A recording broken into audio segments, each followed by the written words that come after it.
सर्दियाँ शुरू होते ही गले में ख़ारिश, खाँसी शुरू हो जाती है। इन सब के लिए हमने 3 चीज़ें ली हैं, लौंग, इलायची और अदरक। पहले इन तीनों को बारी-बारी से आँच में अच्छे से भून लो, फिर खलबत्ते में डालकर इसका अच्छे से पेस्ट बना लो। अब इस पेस्ट में थोड़ा-सा काला नमक मिलाओ और थोड़ा-सा शहद मिलाकर अच्छे से मिक्स कर लो।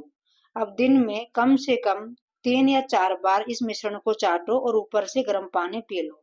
मात्र 1 दिन में आपकी खांसी दूर हो जाएगी।